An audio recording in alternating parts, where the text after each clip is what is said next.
All right, and happy Wednesday, everyone. It's Coach Tony here. I'm here with my good old friends Magoosh. I'm here for you guys. Let me see how long. I'm not sure how long I'll be here for, but I'm here to answer all your amazing questions. I first want to thank Magoosh for letting me be here, not just once, not twice, but 3 times. My third time here, so I'm super pumped. Every time I'm back here, the questions get more and more super fun. So I'm ready. If you guys, I see questions already going through on the side. So if you guys are here, say hello in the comments. So I know you guys are here live and saying hello. And if you're catching the replay, say hello in the comments, wherever the comments are for you, whichever way, right? Say hello in the comments. I know you guys are here as well too. All right, all right. Let me see. Let's get started. Hey, Eva. Hello, Eva. Hello, Spin XO. Jocelyn's here in the house. What's up? What's up? Fantastic. All right. Let's go ahead and get started right away. If you have any questions, leave them in the comments. I think the chat's over here or over here. I'm not sure where the chat is, right? Maybe it's over here or maybe over there, right? Leave your questions, drop them by, say hello. Let's get this party started. All right. So first off, hello. Let me see. All right. So first question, the long life. Taking the earliest ACT, so in September, and the SAT in August, test in the fall. Any tips on how to best prep to succeed on these tests? So the Wong Life, welcome. Fantastic question, right? So first advice is hopefully you're using Magoosh, right? Magoosh test prep, the best and affordable test prep out there. So hopefully using one of their products, right? If you actually started right now, you could actually use one of their 1 month plans. Magoosh has a 1 month study schedule. They tell you exactly what to do. Today's day 1, watch this, do this. Today's day 2, watch this, do this. It's broken down super simple, and all you see is results. So that's the first one. So if you go to Magoosh, definitely do that. If you guys want, I have a coupon code for them too. If you guys haven't done that yet, so that's 1. 2 is, let's say you're not using Magoosh, you want to find out other resources, right? I recommend picking up a prep book. If you guys want to do a prep book, I have, for example, you can grab one of the College Board books. This is the SAT. Actually, I think this upcoming years. Get one of these books. They're like $20. I have the ACT for right over here. Oh. You have the ACT book over here. Boom. As well. So you can get one of these books. They can help you prep as well too, right? These are actually books by the authors themselves. So what better to have questions from the actual authors of your actual test? Go through these problems and you'll learn really well there as well too. And next thing is Khan Academy. So a lot of them these books teach a lot of test prep material specific, but let's say you're struggling on a certain like math concept or a certain reading concept, right? Then you can definitely go to Khan Academy. That's another awesome resource that Magoosh recommends as well too. Khan Academy, they are great on learning material. So if you haven't done like algebra in a long time, definitely watch those algebra videos, those practice problems, get refreshed up to get ready as well too. So those are the pretty like solid plans for you guys. So Magoosh plan, I think Magoosh has dropped my special coupon code if you guys want to use CoachTony50 for 50% off any Magoosh plans. I believe there's only a handful of codes left. I think after doing this a few times, I always have a handful of codes left. So if you want to take advantage, do it today before the coupon code doesn't work anymore. So hopefully that helps you. Biggest thing is always learn from your mistakes. I think that's the big thing. Students always think I need more practice prompts. I need to buy more books to practice more.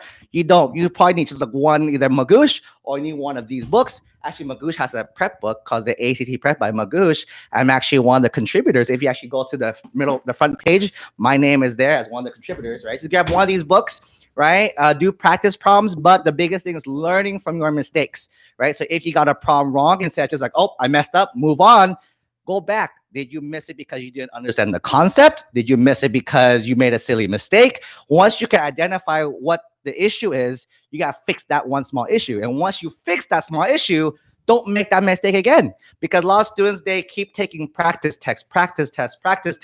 They don't see improvement because they're making the same mistakes over and over. But if you learn from every mistake you make and you never make that mistake again, all you do is just get better, right? So that's the biggest tip there.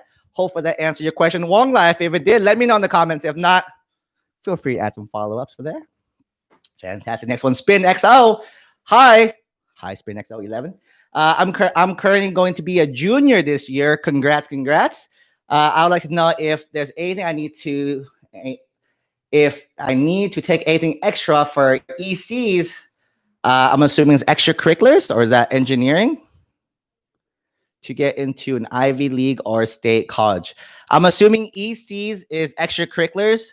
Follow up with I didn't do any sports as a freshman. I did cross country as a sophomore, currently on the move for varsity for junior and senior. Yeah, I see extracurricular. Fantastic. All right. So right now you're a junior, right? So you can't go back in time and do anything else, right? So the only thing you can do now is from here, move forward as well too, right? So it looks like you have sports. Don't worry too much that you didn't do it freshman year. You joined sophomore year and you committed and you're moving up. So that's fantastic there as well, right? So what I would recommend you do now is make sure you are in the groups that you're at, get leadership now, right? So if you want to join, it's not too late. It's never too late. Like I tell students, the best time for anything was back in the past. The next best time is right now. So if you're saying, I still have free time, I want to get involved, go find something you're passionate about, find something you like, join that, and then go deep in that. It's the thing. So if you do something, a lot of students do things for the sake of doing things, right? And you don't like it as much, so you end up just not getting super involved because you don't like it or you hate it or for whatever reason. Versus if you do something you really enjoy, it doesn't feel like you have to do something. Like you wake up wanting to do that. You wake up wanting to go to a club meeting. You wake up going to want to volunteer for this group, right? So stuff like that. So join something that you want to do if you want to do that, right? The biggest thing now is get leadership. The biggest thing is they want to see a growth in everything that you do throughout your 4 years. So if you didn't do so hot freshman year, you didn't join a lot, it's okay. As time goes up, you want to show that commitment to do more. Another big thing also, quantity is less than quality. So I'd rather have you focus on one or two things that you do really well and become captain, become president, vice president, than do like 10 different clubs with like this member, right? So definitely focus on the quality aspects. Leadership is huge. Definitely do that. Hopefully that helps as well too. All right. Hello, Roma. Hello, Tiffany. Eva, how long should you wait in order to retake the ACT?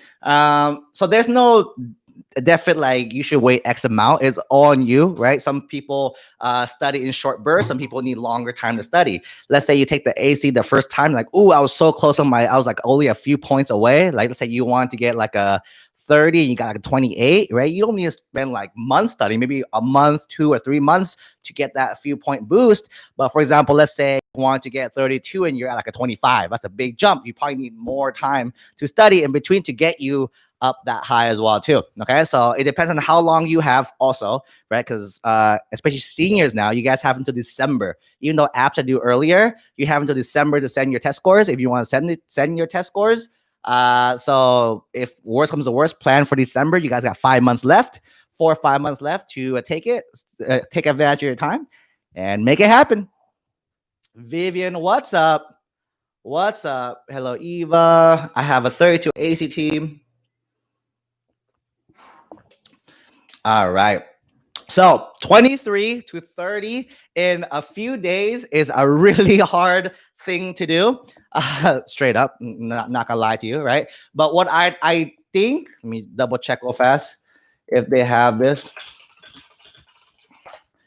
They do. So Magoosh has a 1 week study schedule for the ACT, right? So what I would recommend is look that up, right? Study for a 1 week ACT. They have a like a day by day for a week.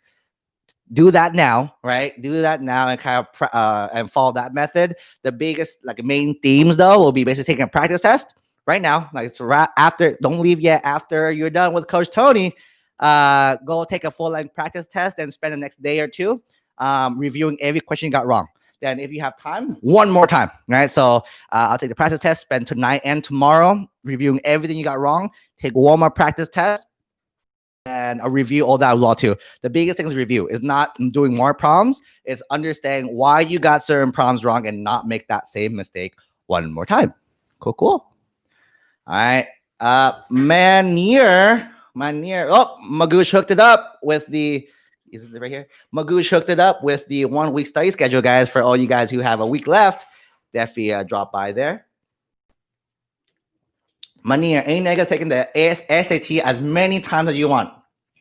I'm thinking of taking 4 times, once per year of high school. All right. So the truth is, it's used my point of view. You can do whatever you want to do. Your counselor can do that. I am more the college admissions dude, right? But my advice, seeing working with hundreds and literally thousands of students on this kind of stuff, is that you don't want to take your SAT or ACT freshman or sophomore year. There's really no point. Majority of the concepts that you'll be tested on is material that you learn freshman, sophomore, and even my water ball's here, and junior year as well too. So if you do take it freshman year, you're gonna end up like learning and studying same time, right? And that's not really a productive way to spend your time. So what I recommend is, if you do want to study like the earliest you can, is the PSAT is a test you can take sophomore year. Sophomore, you can take the PSAT, is usually October time. You take it once to kind of gauge where you're at. You can study. I tell students you don't have to study. That's more like an intro starting gauge for you guys. Then you, over summer, going into junior year, if you want to be serious about the PSAT, you can study with the SAT material, because it's usually roughly the same thing. Study. So 11th grade, October time, you do a you take the PSAT. The reason why you want to do that is, if you get the top percentage, you get qualified for a National Merit Scholarship, which is a lot of money for a lot of free money for college if you score with the top amount, right? That's the next part. After that, you can kind of take a little like month or 2 month break. In January of junior year, then you will start studying for your SAT or ACT. So there's no real reason to kind of study before that time. That's my opinion. I see students take it earlier, but what majority of students I see is they take it the end of junior year, and that's probably the best time. You can definitely take it 4 times if you want, right? As long as you're showing improvement, that's awesome. If you don't show, even if you don't show improvement, the schools will only look at your best score. So let's say you got a decent score, best score, and your score dropped for the 4th time. They only look at your 3rd score. No schools really like hurt you and like, oh, this student took a bad score, let's take that one. No, they only pick the best score. And some schools even use something called super scoring, which means, let's say on your first test, you do really well in English, and your second test, you do really well in English and in math. Right. So what super scoring, what some schools do is they'll take this English score, this math scores, create a magic score for you. That's called the super score. So that's why you might look like a lot higher. The score might be a lot higher than anything else as well. Okay. So as that. So was that the question? I'm trying to see. So 4 times, yeah, you can definitely do it 4 times if you want. The magic number is 3, 2, or 3. The first time you take it, you'll get a score. The second time you take it, you see a big jump. Third time you take it, you might see a little jump. But after that, statistically, it just plateaus. So you can take as many times as you want. There's no limit to how many you can take it. But you'll see that your score won't really drastically move really after the 3rd time.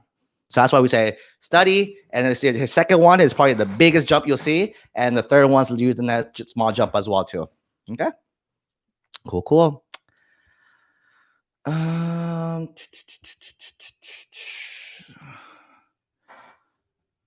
Should I send my AP scores if it's lower than a 3? That's a great question. All right. So from a reader's point of view, okay, so here's from a reader's point of view. For those who don't know, I read for UC Berkeley. So when you guys submit your applications, I'm one of the team that reads it and then recommends a score. Not saying that we say yes or no to you. We recommend a score to the admissions committee, and my water bottle. And they'll be the ones who make the final call, right? But then there's a lot of applications. So the readers are trained really well. So we kind of know what the admissions committee will say. So we recommend a score in 9. I know the statistics of it, but most of the time they do follow what the readers recommend.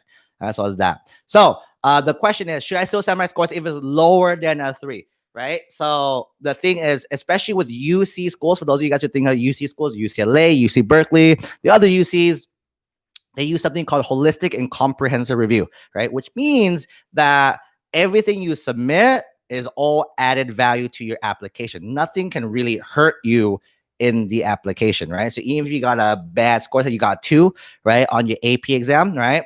Either we won't penalize you for having a bad score, right? For us is, hey, you attempted the test, right? And in a sense, if it doesn't help us in any way, we call it neutral value. But the fact that you did it shows us something. You get it? Versus someone who didn't do, like, if you see, because you think about it, when you reread an application on your grades, it has the AP this, AP this, AP this, but on the test side, there's no scores. I assume, what do I have to assume? That you didn't do it, you skipped out on the test, this and that. Versus if you submit your score, you say, hey, I didn't pass it, but I tried it, right? So it's, and then even if it doesn't hurt you, it can help you, and then it's more, and we assume, not assume, we can say you attempted the section versus someone else who didn't, even though they did, but they didn't just submit the scores. You get it? So you don't want your reader to assume anything. Tell them everything. Let them decide what to use to boost your application. Alice, hi, I don't do science. In the mirror, if you guys are here, drop a like button. I'm not sure what like button is. Boom, right here. Drop a like button. Subscribe to Magoosh. All right, they are amazing people. They have invited me back 3 times now. I thought after the first time it would be no good, but they kept it. You guys like me. You guys invite me back every single time. So I've been back. This is my 3rd time back. Super, super pumped. So if you guys like this more, make sure you smash the like button. Smash like button. Share with your friends. Text your friends. Tell them Coach Tony's here. He's live. Ask your questions in the comments. All right. Come on. Like button. Someone like. Waiting for a like.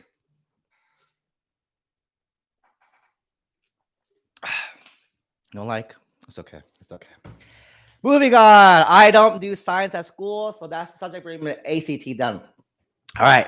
So just kidding. Likes. Boom. You guys are rock stars. Super likes. All right. So next thing is that with the science section, right? If you guys, the ACT has a science section, the SAT does not. With the science section, there's no science knowledge you need going into the test. A lot of people think, hey, I need to know these bio things, these chem. What about it again? These chem things you don't know. You don't need to know all that, right? It can help you. Of course, it'll help you, but you don't need to know it. The science section is giving you science data, right? And you're just testing you. Can you read a table? Can you read a graph? So those are what the science section is about. So it's not really about science knowledge. It's about reading tables, reading graphs, right? Magoosh has an awesome section on their blog if you want to look it up. Or Magoosh can probably pull it up for me, right? They have an awesome section on their blog on the science section where they post a bunch of articles for you guys to read and learn about, and resources. Those are all free. Definitely check it out. I think it's the high school blog for the ACT under science, right? So a bunch of those are on there. Take a look at that. That definitely gives you tips on how to improve the science section. But just keep in mind that it's not science. It's science topics. I like the graphs to be science stuff, science theme stuff, but the actual question is asking you, like, in 2018, how many molecules were there in this certain section? And you gotta look at the graph and figure that out. That's all it is. Cool. Thanks for the tips. Of course, spin XL. All right. The ACT is not actually science. How to read graph. Oh, look at that. I should have read the comments. Good job, Arnav. Rockstar Arnav. All right, next one. When do you pick college classes? How many classes should we take a day? What are some ideal themes? That's an amazing question. I haven't talked about this in a while. All right, so you guys, so this is a fun topic to do a little bit about. So you guys are in high school, right? So for most of you guys, your counselor kind of picked your schedule for you, or you had a little bit input and you picked whatever classes you kind of chose what classes you want, right? And the counselor like, oh, you can't take this because it interferes with this class. So you kind of understood what like class scheduling is. In college, it's so much more fun, right? So in college classes, your goal is to finish 120 units in the 4 years, right? No matter however you do that is what you do. Right, so that's how many units you do. Every school's a little different, but the general number I've seen is 120 units, right? So which means each year you finish 30 units, which means each semester you do like 15-ish, right? So that's kind of the math. Whatever school you go to, they'll have their number. You can break it down to tell you what it is. Every school has a minimum number of units, right? Like for example, when I went to Berkeley, I think the minimum was 13. So I had to be at least 13 units per semester to be a full-time student to qualify for financial aid as well too. Right? So but every school is a little different. I think some schools have 11 unit minimum, some is 15 unit minimum, some is 12. So each school is a little different. And every class you take has a different unit value to it also. So right now in high school, all your classes are worth like 5 credits, right? So math is 5 credits, English is 5 credits. whatever else. In college, every class is worth a different number of units. So let's say a normal like a music appreciation class is probably 3 units, right? And then a math class is probably, let's say, 4 units, and a foreign language class is 5 units. So those 3 classes is 12 units right there. So boom, you just got 12 units, and you take a fun PE class for you, or a fun elective 1 unit class, some random 1 unit class. Boom, 13 units, you met minimum, you're good to go, right? My advice, real quick on that, is there's no rush to get out fast anymore. Right, unless you guys are like doctors trying to crank out as fast as possible. There's no real rush to get out. So I say enjoy college, right? It's definitely an amazing time in your life. So minimum, especially just your first semester, do minimum so you can explore everything else, right? Find out what clubs you want to do and this and that. After that, you know yourself. If you can handle a lot more, definitely ramp up. But biggest mistake, a lot of students do like 15, 18 units their first semester, even though it's a 13-unit minimum, and then they just overwhelm themselves, they burn out, and it's really bad. So do minimum your first semester, understand who you are, because I think back, a lot of you guys were in high school, right? When you guys went from middle school and high school, some of you guys didn't do so hot, right? You guys didn't do, because it's a shift. Not saying you're not smart, it's just there's a shift there. Same thing from high school to college, there's a shift again. So take the minimum your first semester just to understand the process, right? And then ramp up. So if you know, like, oh, this is my limit, just keep at 13, 14. That's what I did. I kept at 13, 14, 15 every single semester. But some students who are like, oh, I want to do 18, 20. They do that as well too. So that's the first question. When do you pick classes? You pick classes the few months prior to the semester. So for freshmen, for high school students going to college for the first time this upcoming year, congratulations. It's a fun time in your life right now. And for everyone else, just kind of keep this in mind. During summer-ish time, between now and next month, with most schools starting in late August or September, you'll be getting time to meet with your counselor to kind of pick the classes you want to take.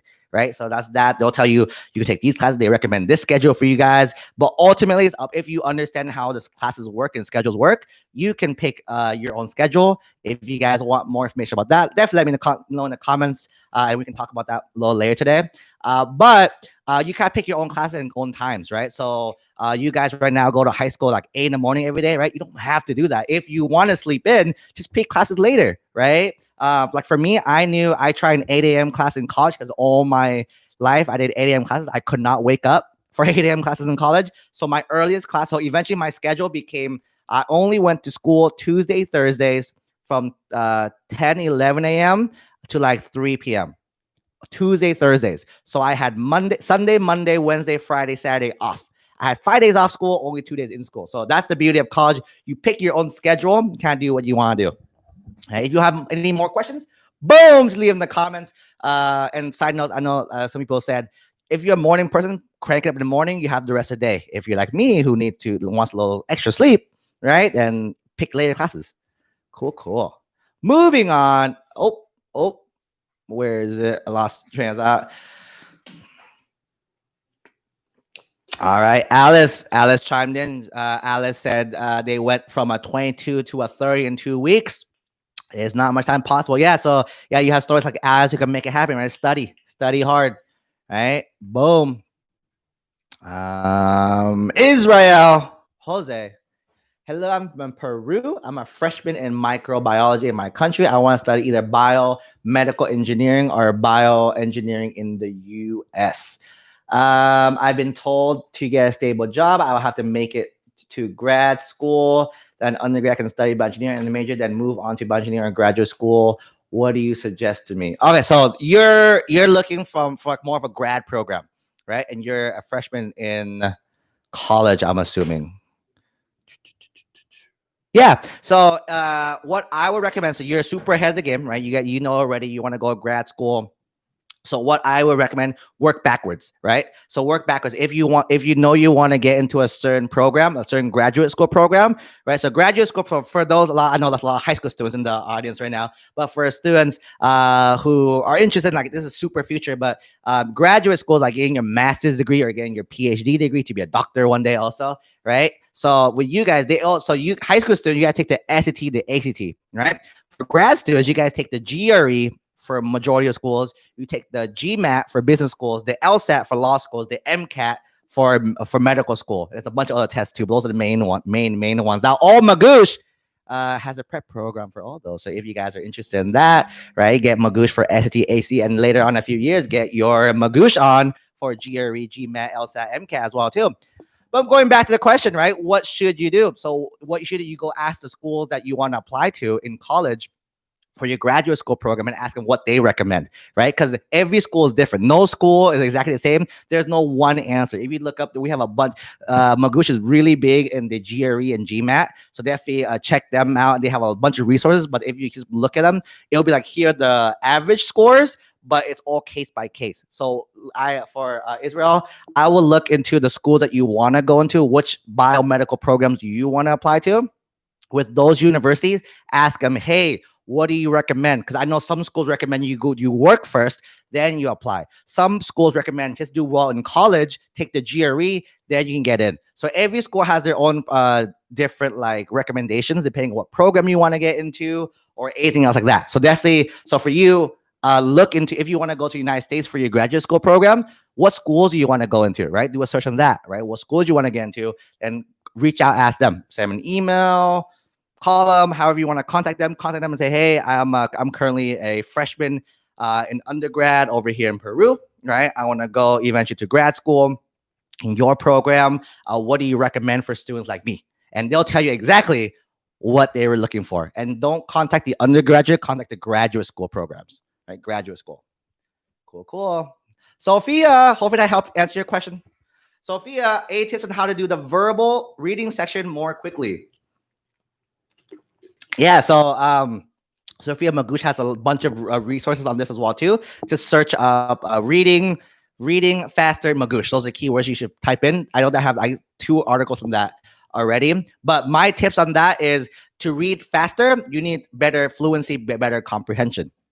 That's why I'm hoping you guys are reading. This is where your English teacher comes in. You should be reading, so I didn't do so well in a few sections back in the day, but now I read all the time. But reading every day, the reason why you want to read every day, especially reading from sources that the SAT or the ACT test you on, they can tell you, like, we use these type of sources. Read from those sources so you understand the language they use, understand the vocabulary that we use. Even though it's not vocabulary test anymore, or the SAT is not vocab heavy anymore, you still want to be fluent in the type of verbiage they use in these prompts. And that is one trick to help you get faster there as well too, right? 2 is that you got to practice more, right? The biggest thing is practice, right? So reading helps with fluency, but doing practice prompts to understand what are they specifically looking for. And Magoosh has a lot of resources on tips on, like, when you see terms like this, do stay away from that. When you see this, do stay away from that, right? So they have a lot of resources on there, a bunch of free resources as well too, depending what test you're doing. So Sophia, I'll do a quick search, Magoosh reading and whatever else, and you see a bunch of them. Their blog is packed full of tips on that as well too.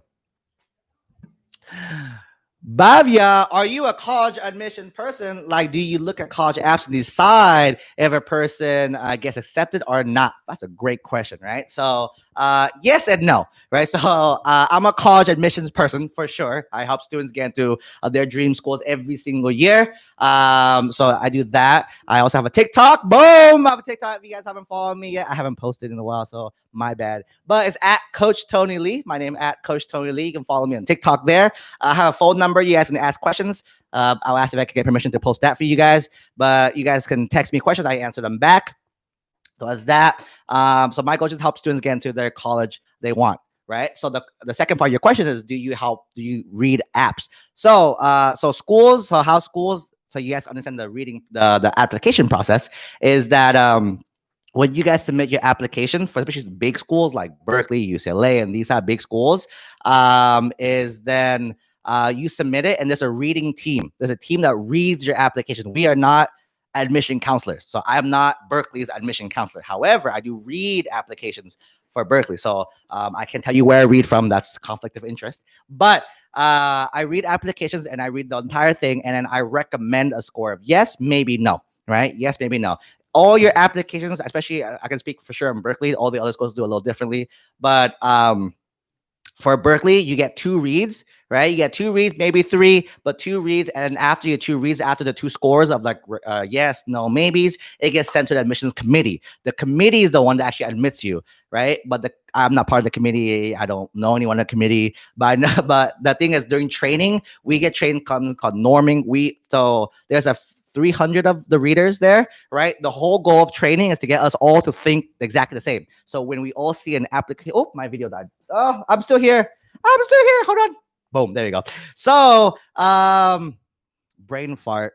Oh, so the goal of training is to make sure all of us think the exact same way. So when we see an application, all of us should say yes, or all of us should say no, or all of us should say maybe. You get it? So that's why like we all think alike. And that's based off the admissions committee. So we get normed off them. We recommend recommendation. Then the admissions committee admits you.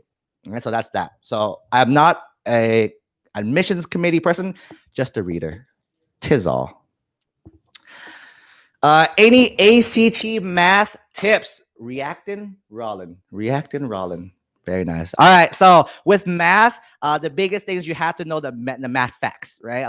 The reason why you can't do a lot of problems is you don't know the math facts. The harder problems, you have to learn how to work out the problems, but majority is the math basics. You guys have to know the math basics. If you guys are struggling the basics, then you'll be struggling a lot more, right? So definitely learn all the concepts you need to learn, right? The AC prep book, Magoosh, boom, right? Prep book right there. They will help you know all the concepts that you need to learn. Know those concepts cold, right? So I'm sure Pythagorean theorem is part of it. You have to know the Pythagorean theorem is, right? If you don't know what it is, then you gotta learn that first. Make sure you know all those math facts. Then use the math facts to add in different factors of all the problems, and then that helps you there as well too, right? So the biggest thing is know the math facts, and the biggest thing with math, which is easy, much easier than the reading section, is learning from your mistakes, right? You made a problem wrong, you can tell right away, right? We'll go through the work. Oh, I wrote plus instead of minus, right? And then you ask yourself why did I write plus instead of minus, and you figure out why you did it, and you understand why the solution is the way it was, right? Once you understand that, don't make that mistake again. You do probably another practice problem. What I do is I got it wrong, I try again one more time the correct way to get that repetition of the correct way. If I don't know, go back to lesson videos. The best part for those of you guys who are in Magoosh ACT, right? The Magoosh ACT program and the SAT program is that every problem they have in the product has an explanation video and explanation text. So if you have no clue how they got to the answer to the video, you can watch the video and they'll walk you through every step. Or if you're more of a reader person, right? They have a text explanation. You can read through everything as well too. So it's really amazing. So that's kind of how you get better with the math section, just to understand why you got it wrong and fix that mistake and don't make it wrong again. 'Tis all.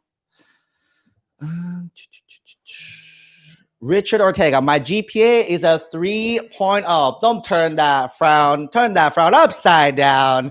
So with the GPA, GPA does play a factor in admissions, right? But don't worry too much. It's just one factor. It's a bunch of things that go into your whole application, not just the GPA, right? So just keep that in mind as well. Do you work for TikTok? I do not. I should, but I do not work for TikTok. They did send me this though. They sent me this. They sent me sweatpants. I have it somewhere on here. They sent me sandals. I'm actually, fun fact, I'm one of the top 100 Asian creators on TikTok. That's why I got all this fun swag. But yeah, but no, I do not work for TikTok yet. I did get Harvard did do a I did make a video for Harvard though. If you can find that out, you can say hello. But I did do that, so that's kind of pretty cool. Yeah. No, he doesn't. You know how TikToks. Yep, I just got gifts. That's all. When do you start the college application process? So the college application process begins.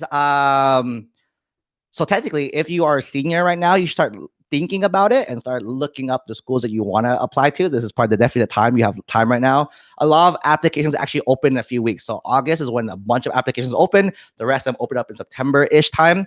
And then that's how you apply, right? So look, so right now, kind of narrow down the schools that you want to apply to, right? The one tip of advice that I'm going to say that a lot of other like college coaches, consultants say, which I completely don't agree with, is do not Google best programs for whatever the major is, right? That is the I highly do not agree with that method of searching for a school, right? And here's why, right? So there's a lot of factors that mean so much more than being top ranked in a program, right? Being top ranked in a program is not going to really help you too much in life, right? In the bigger, you ask anybody in any field, right? No one said, I looked up the top program and I did that. That's why I'm here where I'm at, right? Maybe a small percentage, right?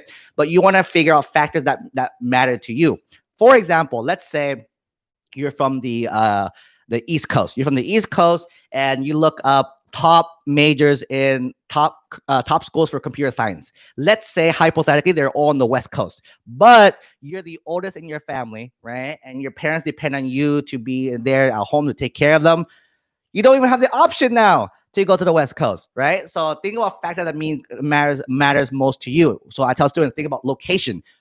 Everyone's restricted by location, either restrictive, like you can't go anywhere, or you're not restricted, you can go anywhere you want. So that's probably a good starting factor, right? Can you go somewhere else? Or some people, like for me, I cannot stand the Florida heat.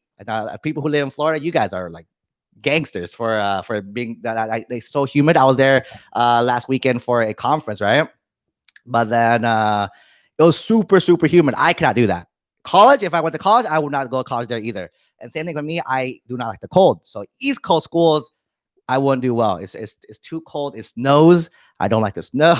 So I probably stay in California. And for me, like for the one factor for me, like I want to go far away. Back Coach Tony in high school Coach Tony wanted to go really far away. So for me, UCI, even though UCI was literally like a 10-minute drive for me, I didn't want to go there. I wanted to go to Berkeley, which was an 8-hour drive away from me. So think of other factors besides being the major, because majority of the time too, you guys might switch. Not might. You will switch. Majority of you guys will switch majors. So what's the point of getting to that school for that major when you end up switching anyways, right? If you ask a bunch of people if they switch major, they say yes. And if you ask a bunch of people if they did something else besides that major for their career, majority is yes as well too, right? You can go in college for one major, but do something completely different for your career. So don't go to school just because of a certain career either, okay? So it's that. Boom. All right. Oh, Magoosh asked if you guys want me for a fourth time. You better smash that yes. Smash that yes, or she say no. We're tired of him. But smash that yes if you feel yes. All right. Cool. Good luck, Calandra. Good luck on your test this Saturday. Boom. Those yeses. Fantastic. Is it true that you shouldn't read the passages on science? I haven't looked at that recently, but majority is data driven. So like data is data from the graph. So as long as you understand if the question isn't asking any like content wise, you don't have to look. And like, for example, if you see a graph, right, and it has like years and like numbers up here, and it says, and then 2001, 2002, 03, 04, and it's saying what number was 04, you don't have to read the question. You just got to go 04 up, and that's the number right there. Right, so it's all based on that. Do a few practice problems, you'll see a trend, right? If you do practice problem, the ACT's books right here, boom, Magoosh ACT prep book, you'll see that you see the trends in those problems as well too. Cool.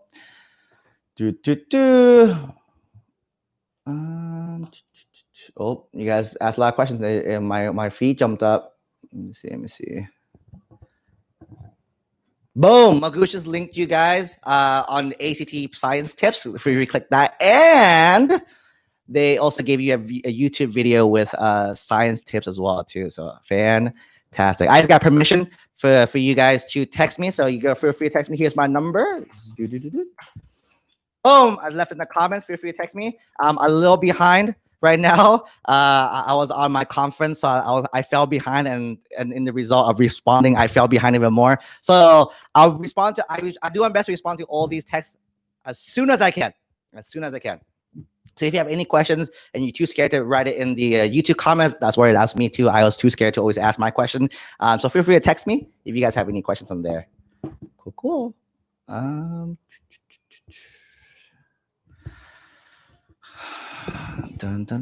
you guys are helping each other. Love the community here. Magoosh has a great community. Look at that. If you guys read the comments right now, you guys are helping each other. Love that. This is kind of why I love working with Magoosh, right? You guys, they have the best students, right? I'm the best college coach, right? Magoosh is the best SAT, ACT prep program out there. So you have the best of everything. You know, that's how synergy works. Everyone, synergy. All right. Next one. So now ask, I know we have to take the test with our masks on. Is that going to affect our thinking skills? That's a great question. I do not have the answer to that. I'm not a scientist. So I have no clue exactly how it is. If you have to do it, and I would maybe practice with it, right, and see how it is. Have someone there with you just in case something bad happens. Don't do it alone. But yeah, so I would definitely do that. It's definitely an interesting time in our world now. And just keep in mind that a lot of colleges are test optional, which means you do not have to do it. So I recommend students, if you have the opportunity to do it, do it. It helps you stand out. But again, a lot of schools, a lot of colleges have stood out and said you do not have to do this. Okay, just keep that in mind. Fierce Fox, nice hairstyle. Boom, you guys like it? Boom, went the mohawk look. I'm supposed to get a haircut soon. Right here. But yeah, I like it. You guys like it? I like it. Tungsten, how do I email my teacher to ask for a letter of rec? Do you have a rough template? That's a fantastic question, right? So one is a mindset shift for you guys and a how to do it, right? So first mindset shift for you guys is to keep in mind that teachers want to help you out. That's why they're teachers. They want to change your life, right? So don't be scared to ask, hey, can I get a letter of rec? They'll 99% say yes to. They want to see you succeed, right? So they're going to say yes. That's the first step. Number two is your teachers have terrible letters of rec, right? When you guys do the when I read letters of rec for ICE Berkeley side, because when you get a maybe, some of you guys might get supplemental applications, and that asks you for letter of rec. UCs won't ask you straight up for letters of rec. It's only if you get to the supplemental side, supplemental section, if you even get there. Because and it doesn't mean yes or no, right? Supplemental means you're a maybe. So you might be a yes and not get it, or get no and not get it either. So just keep that in mind. Don't worry too much if you didn't get anything. But if you do get supplemental, we might ask for a letter of rec. Your teachers and whoever you ask are terrible at writing it. And here's why, right? Your application says, I'm the best, I'm the best, I'm the best. Their letter of rec says, they're the best, they're the best, they're the best. How is that helping me? I'm asking for more inputs to help do your app. If I know you're ready, you're the best, and you should get in, you would have gotten in. So you're so close to it. I need more information. So here's a ninja hack. Get your notes out, people. The ninja hack right now. You tell your teacher, your counselor, whoever's writing your letter of rec for you, here's my application. You send your application. Tell them not to write anything that's already stated on your application, right? Specifically the essays and all these other things, right? So if you talked about how you struggled in their class and you made it, right? And they talk about the same time when you struggle and you made it, right? That doesn't mean anything, right? We know you're honest. You sign an integrity thing when you submit your application, right? So I want to know more. So the letters of rec that do really well tells me something that I didn't read yet in the application. Those are the letters of rec that are like super, super amazing. Cool. Super ninja hack for you guys. Hopefully that helps you in general. Also, that applies also in life. So not just in college, but in life as well too. When you guys ask for letters of rec for job positions, don't give them your resume and say, hey, and your cover letter and say, I already did this. Don't talk about this stuff and talk about other things. That's not resume. That's what employers want to see, things that are not already on it. But if your employer or your teacher, whoever is saying stuff that's already said, it's not bad. It's just wasted. It's a missed opportunity is what we say. It's a missed opportunity. Is it possible to get a job at Google without any standardized test?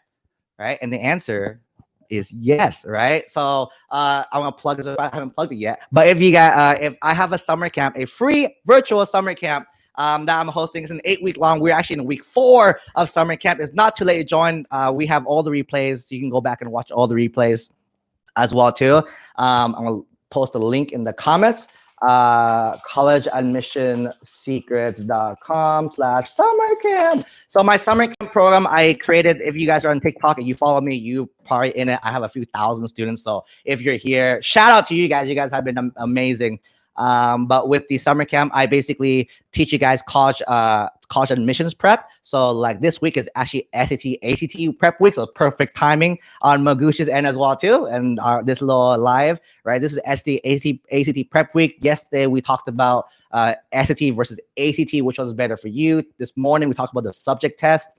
So lots of really fun things. And the rest of this week, we're doing like requested stuff. So like tomorrow, we're talking about financial aid. It's actually part 2 because we did part 1 and you guys had so many amazing questions that we ran out of time. So we're doing part 2 tomorrow, and Friday, I'm actually teaching you guys how to make more money. So a lot of you guys are hustlers, love it, right? So I'm teaching you guys how to make money as a high school student right now during this whole time you guys are stuck at home, right? So we did a part 1 and you guys asked for more and more and more. And so Friday we do part 2 of that, making $1,000 per month is the series.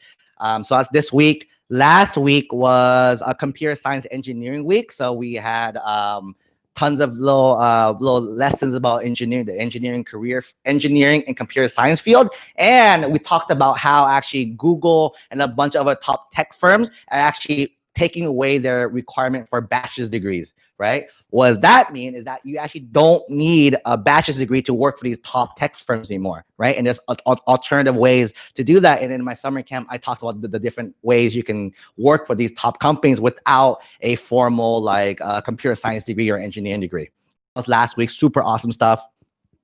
2 weeks ago, I actually did the UC application. So I walked through the entire UC applications for those who are applying to Berkeley, UCLA, UCI, SD, SB, Davis, all those other UCs, or I'm missing like only 3, but all those schools, right? I walked you through the entire application. I broke down every single essay, exactly what to write for each one. So that's week 2. And week 1, we did business. So those of you who are entrepreneurial minded or want to go into business fields, that's that. The next few weeks, so to flash forward you guys a little bit, the next few weeks we have we have like the 3 most requested weeks, the next upcoming 3 weeks.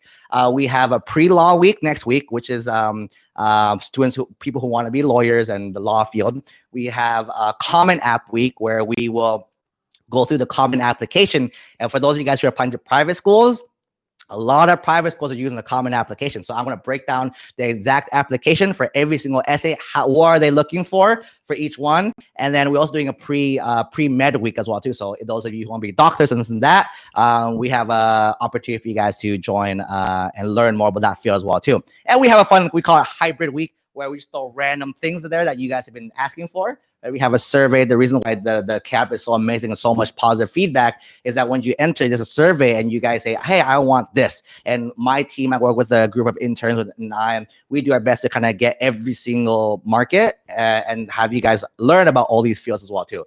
So super exciting. Thanks for Magoosh letting me plug that. Well, fast. Join summer camp if you haven't already. But we're at the halfway mark and I'm super pumped. Super pumped. Now I lost the questions. Where are we at? So the question is, can you get a job with Google without a standardized test? The answer is yes. And how? You're gonna watch the summer camp video. That's why we got this topic. Magoosh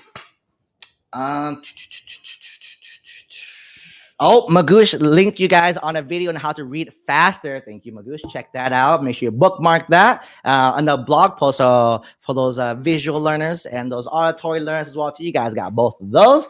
Hit like if you like my haircut. Boom. And if you guys want to see me with this shaved off, maybe you guys request me to come back part 4.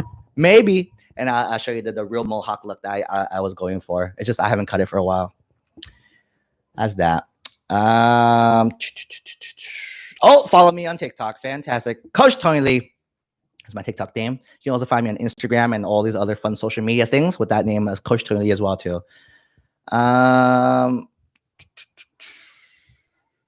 Where are we?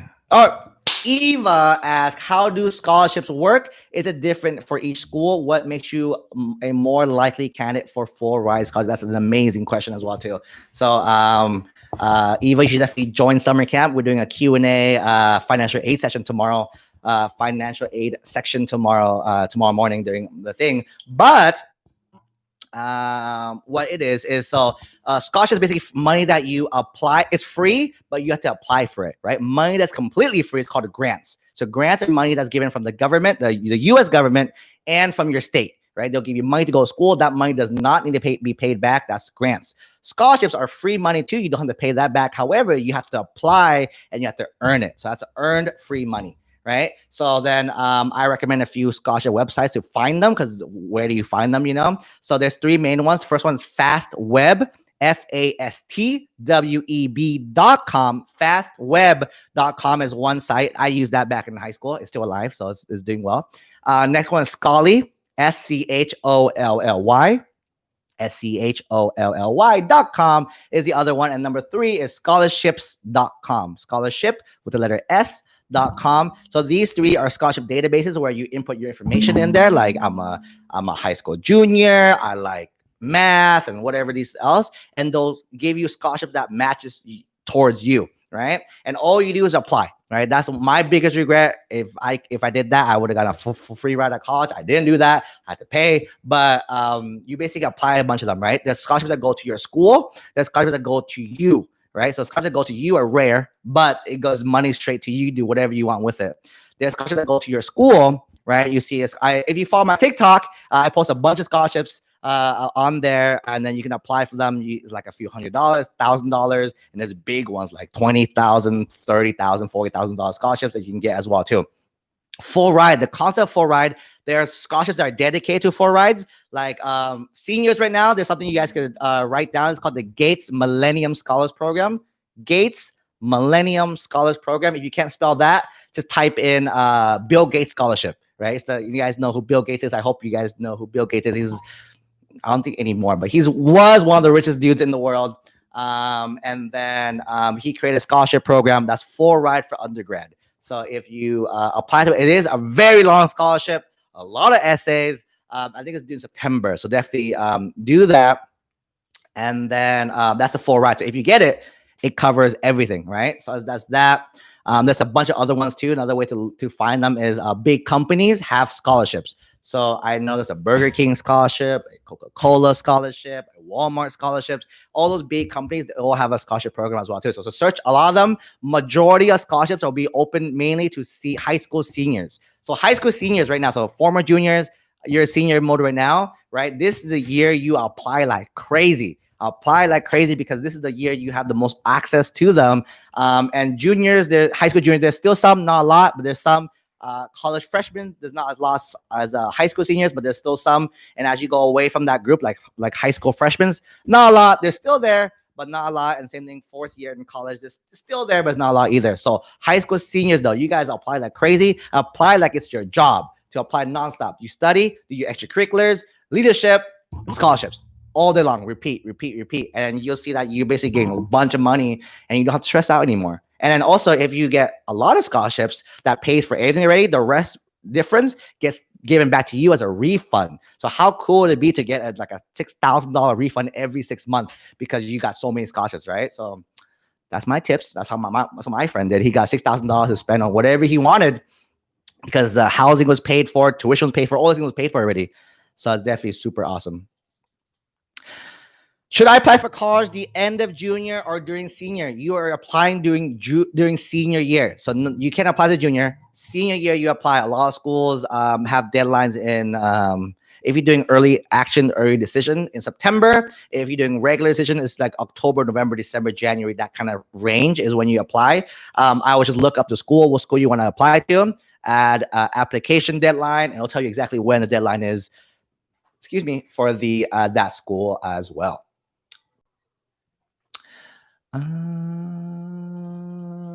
I have trouble with some English sections. Any recommendations? Yes, Magoosh has a bunch of resources in that as well too. I would recommend if Magoosh can add them. I think they probably did. If not, you can definitely search up Magoosh. The Magoosh blog, guys. Right? Not to because it's a Magoosh thing, but like, dude. If you Google any topic, so this is why I like Magoosh more than a lot of other like test prep programs. If you just read like, because I'm sure if you pull up like how to get better in English in ACT, right? On like Princeton Review, Kaplan, Magoosh, all these companies, the other companies, they use really hard language to understand, right? Versus why I like Magoosh, they use very simple language, very like talkable English, so I understand it, right? So another tip also for those applying to colleges and you're writing admission essays, don't use big words that you don't know how to use because it makes you look really bad. So yeah, that's all.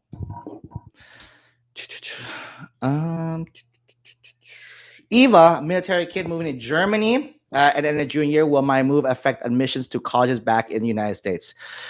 Yes and no. So in terms of no, like it shouldn't really affect too much. The biggest thing I see is the citizenship or like your residency. Because if you are an in-state student, then you pay less money. If you're an out-of-state student, you actually pay a lot more money for state schools. Private schools doesn't matter. You can apply to like Harvard or Stanford or USC, and the admission is still, the price is still the same. So as that, the biggest thing they'll see is make sure you do get all your requirements done in time, right? So a lot of students who switch schools or switch districts or switch states, the issue I see in their applications that in the switch, they didn't ensure that they met the required classes. Like for example, UC schools. If you're applying to UC schools, you need to do your A through G requirements, which is 2 years history, 4 years of English, 3 years of math, 2 years science, 2 years 2 years foreign language, 1 year fine arts, 1 elective, A, B, C, D, E, F, G. Yes, those are the 7. But then a lot of people can't make it in those times as well too. So when they switch, they lose track of those requirements. So that's that. So the biggest thing is no in the sense of like it shouldn't, but just be on track of your stuff, be on top of your stuff, and you should be fine. Do college value APs more than dual enrollment? So APs and dual enrollment both count as honors classes. Same thing with IB schools as well too. They're all in honors level classes. They're all honors classes, right? So honors classes give you a point extra +1 for your GPA for that. And then let me see. So do they value more? They're all honors. So in the realm of like what's better and what, they're both honors. So it's both like good, you know, like both people won the gold medal. So they're both, who's better? They're both the same. However, if you guys follow me and everything, I'm a huge proponent of dual enrollment. I push dual enrollment so hard. Fun fact, I actually opened a high school a few years ago, 3 years ago, 4 years ago. That's centered around the dual enrollment model, right? So that's a fun thing. So those of you who are local near me in the city of Orange, shout out to Unity Middle College High School. Unity Middle College High School is a dual enrollment early college program where all the students there get access to a local community college. You get to dual enroll there, take college classes for free. Your books are free. All that fun stuff too. So quick plug for those of you who are there in the city. But dual enrollment, right? How is different is AP classes. It's supposed to mimic a college class. So you spend a whole year mimicking a very hard college class to take an exam, right? The whole class is to prep you for the exam. You have to pass exam 3, 4, 5 to pass the class. However, passing the test is different than actually getting college credit. The purpose of the AP test is to get you college credit in college, right? However, when you guys are actually going to your schools, whatever schools you're going to, look up which scores actually do count. Like for example, let's say you got you took AP Calc BC, right, which is Calculus 2, right, and you got a 3, which is passing, which means you should have gotten credit. However, some schools only require a 5. You have to have a 5 or else it won't count, right? So stuff like that, then you're like, oh, you took this class. So you get the AP credit to seem the honors, but the credit won't transfer as an actual class. So even when you go to that college, you still have to take calculus one more time. Does that make sense? However, if you dual enroll, means you go to a community college in high school and then you take calculus 2, which is BC, right? It's only 1 semester. It's 1 semester, and then after you pass the class, A, B, or C, then you instantly get credit to that for that class as well too. There's no need to pass a certain test. You just gotta pass the class. Pass the class, get the credit. Does that make sense? So that's why I am a big proponent of a dual enrollment. My sister wants to say hi, everyone. You're live. Hi. Yeah. She's actually going to a dual enrollment school too. Fun fact, she went to school I went to back in high school. Middle College High School in Santa Ana, my Santa Ana folks. Yeah, that's that. Okay. All right, next question. Sophia, what's up? Text question. Yeah, text question. Best ACT prep book. the Magoosh Prep by ACT Prep by Magoosh is what I recommend for the AC Prep book. This one or the official ACT Prep book by the writers of the test themselves. So one of these two is what I recommend. Boom. If you Google Magoosh, ACT book recommendations, they actually have a list of books they recommend for the ACT as well too. Okay. Yeah. So Magoosh wrote. Oh, actually, I think Hian, who's our Magoosh point person, say. Everybody say hi, Hian, in the comments. All right. So she switched her major twice. I actually switched 5 times. I went as a math major, switched to physics, switched to computer science, switched to economics, switched to political economy. That's me. So that's my route. I switched completely different direction. So is that. Does Magoosh offer any free classes? Oh, my video. I'm still here, friends.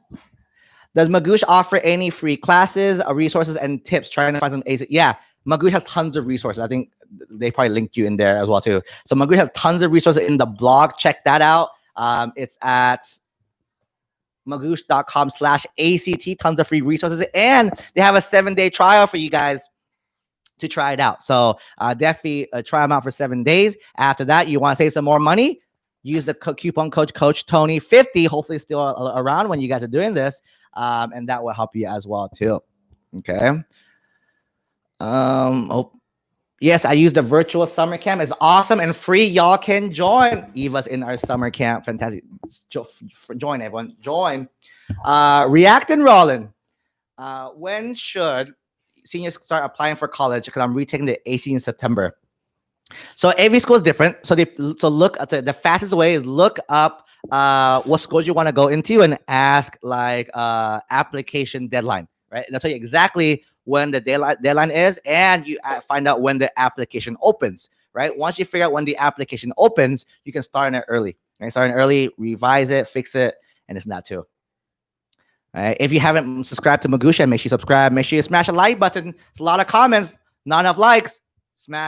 Leave comment, smash a like, boom, or wherever the like button is, whatever it is, smash it, and subscribe. Please click the doorbell, the ring notification to stay updated. All right. Regarding the SAT test, I qualify and have a fee waiver, and they want to cover 2 SAT, blah blah blah.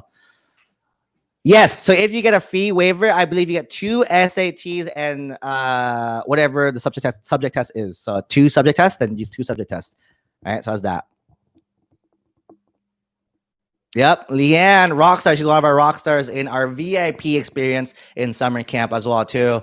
Yeah, you can fill the application on August 1st. I think she's referring to the UC applications, but you can submit through November 1st to November 30th.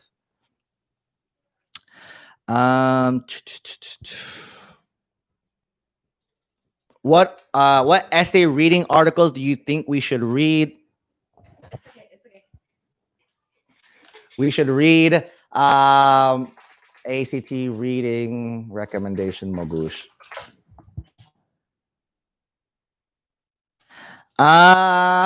If you do a quick search, they actually tell you exactly what to read or what you should read in the Magoosh. I saw it before. I saw. I'm trying to see where I found it.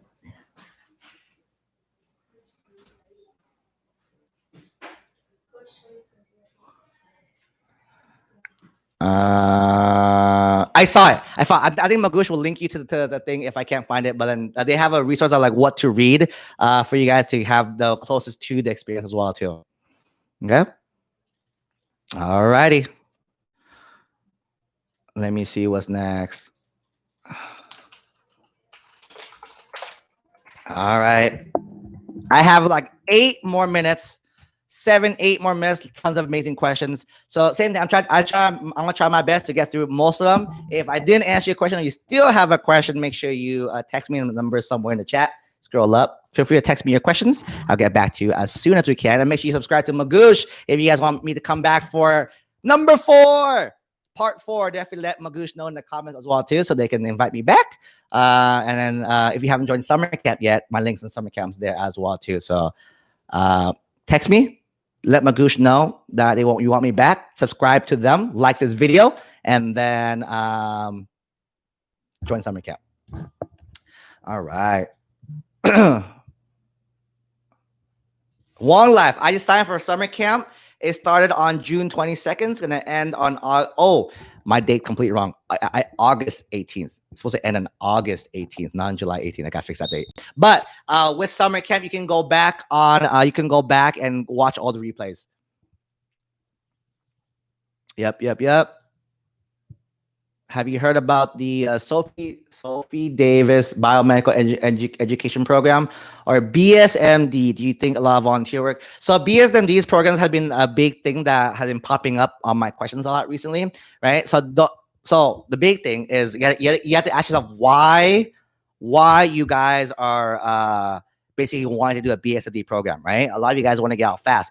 There's no need to do that with a BSMD program. You can still go to a bachelor's degree program, then get to medical school after, right? So there's no need to rush it. Plus, there's a lot of criteria that once you miss a deadline and miss something, you get kicked out of the program right away, right? So don't put all your eggs in that basket. Apply for it, but from the numbers that I'm seeing, those who actually got in and stuff like that, it's definitely a really tough program to get into, and a tough program in general. So you definitely have to be a super stellar and super stand out. So so these people aren't asking, should I do more? It's already, they're doing a lot.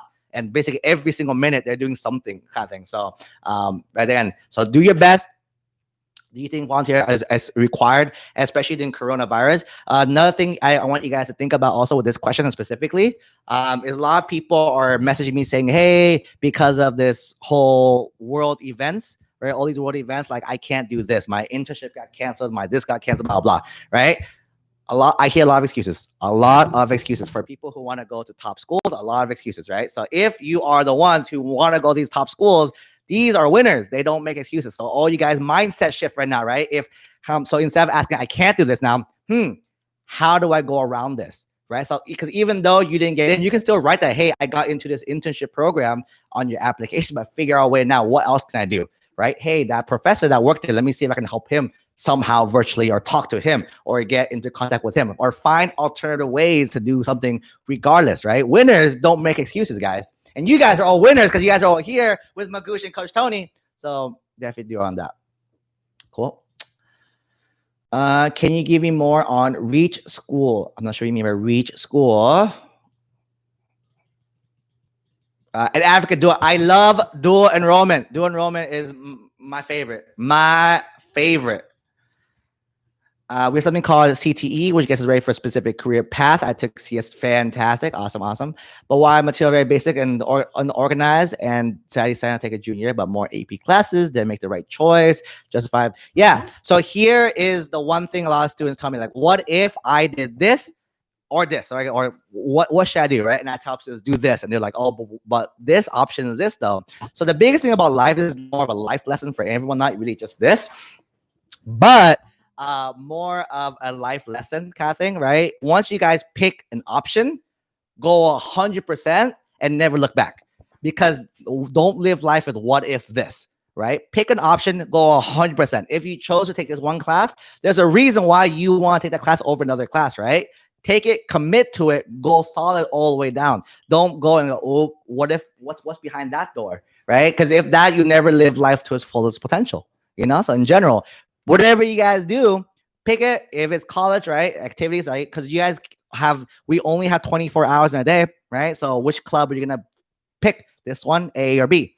Pick A, go hard in A. Never think about what if I did B instead, right? So never go back, never do what ifs. Pick whatever you want to do. Go hard. Same thing with life as well, too. Some of my scores don't count. Oh, so sad. Yeah, so make sure you the scores that you do count, right, for schools. And if not, it's okay, right? It shows that you tried, and then you can retake again, right? It's much funner in college as well too. OC gang, what's up? I think I have time for two last questions. And if you have any more questions, I can ask for part 4, guys. Ask part 4. Scholarships. This is an off-topic question, but is it possible to apply for the internship? Unfortunately not. I opened up an internship program for high school students. who want more of a business internship experience. We're on our beta class, our second ever class. The applications were actually due last week. And then I'm actually making decisions this Friday for this upcoming class.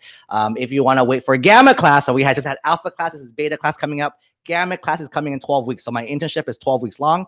So in about 8 weeks from now, message me back again, find me, ask me, and we'll probably open up Gamma class later on in like 8-ish weeks. Cool. Oh, Leanne, Rockstar, Coach Tony the King. Boom. Thank you. All right. My gosh, stop.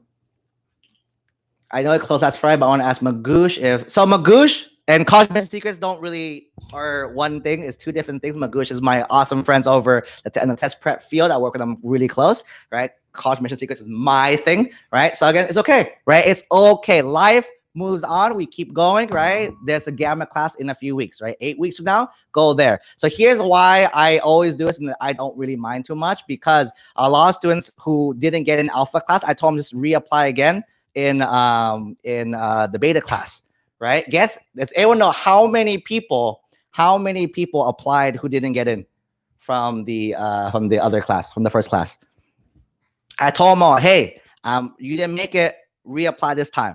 And then people are like, yeah, I'll do it.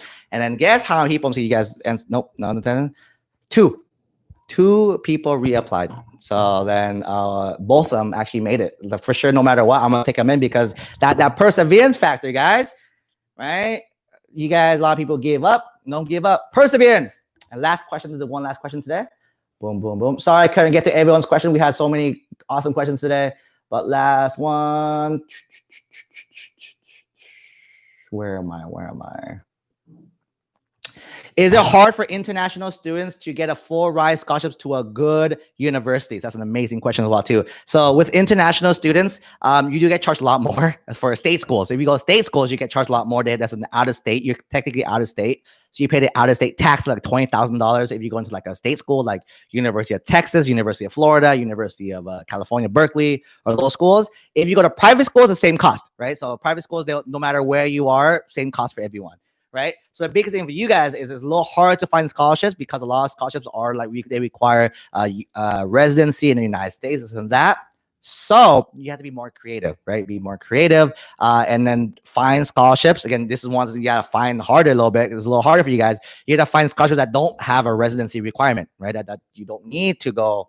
You don't need to be an American citizen to get it as well too, right? So it's out there. I've posted a few actually on my TikTok, so I know they do exist out there.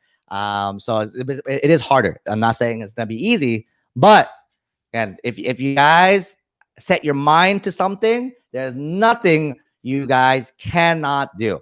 And with that, that is a fantastic segue. If you guys have, thank you everyone for joining. We have a lot of people here. Thank you for smashing the like button. Thank you for subscribing to Magoosh, right? If you guys want to see me back for part 4, definitely let Magoosh know. And we'll see what we can do for a part 4. Besides that, thank you everyone. We have to skedaddle for today. But if you want to keep in contact with me, feel free to text me 714-266-1176. 714-266-1176. It's in the comments somewhere. Yeah, you can go back and try to find that. Feel free to text me. I couldn't get to every question, so definitely send me a text. If I couldn't get to your question yet, I'll do my best to respond as soon as possible. Okay. So that's that. And then subscribe to Magoosh. If you haven't joined Magoosh yet and you're looking for a test prep, this is the perfect time. If you're taking a test next month or September, they have a perfect 1 month plan or a 2-month plan also.